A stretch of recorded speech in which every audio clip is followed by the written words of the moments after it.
আজকে নারায়ণগঞ্জ থেকে এক ভাই এসেছে আমার কাছে চিনি পড়া নেয়ার জন্য। সে তার পাশের বাসারই একটা মেয়েকে প্রচণ্ড ভালোবাসে, কিন্তু সে আজ পর্যন্ত তাকে ভালোবাসার কথাটা জানাতেই পারে নাই। সে অনেক দিন যাবৎ আমার ভিডিও দেখে এবং এই চিনি পড়া খাওয়ানো তার পক্ষে সম্ভবও হয় না কখনো, এজন্য সে আমার কাছে আসে নাই। তো কালকে সে আমার সাথে যোগাযোগ করছিল। সে বলতেছে যে সামনে তো ঈদ আসতেছে এবং প্রতি বছর ওই মেয়ে এবং তার পরিবার তার বাসায় সেমাই খেতে আসে, অর্থাৎ তার পরিবার তাদেরকে সেমাই খেতে তাদের বাসায় নিয়ে আসে। তো সে এই সুযোগটা কাজে খাটাতে চাচ্ছে, এজন্য সে আজকে আমার কাছে চলে আসছে হাফ কেজি চিনি নিয়ে। সেই চিনিটা নিয়ে পরে রাখবে, যাতে করে ঈদের সময় তারা যে সেমাইটা খাবো ওই সেমাইয়ের সাথে মিশিয়ে দিতে পারে।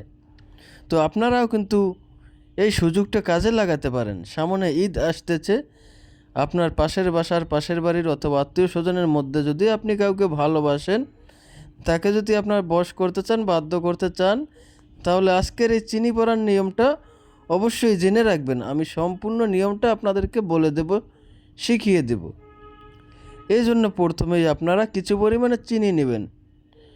বেশি যে নিতে হবে সেরকম না, আপনি অল্প কিছু চিনি নিলেও হবে।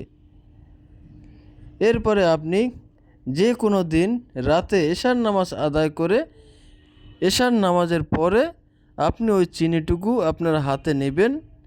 এরপরে আমার দেওয়া দোয়াটি আপনি 14 বার পাঠ করে ওই চিনিতে মোট 14টা ফু দিবেন। দোয়াটি হচ্ছে ইউহিব্বুনাহুম কাহুব্বিল্লাহি ওয়াল্লাজিনা আমানু আসাদ্দু হুব্বান লিল্লাহি।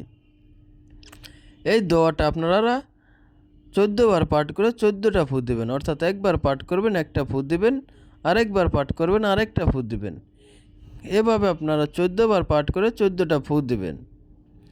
দোয়াটি আমি এই ভিডিওর কমেন্ট বক্সেও লিখে দিব, আপনারা ওইখান থেকেও দেখে দোয়াটি মুখস্থ করে নিতে পারবেন।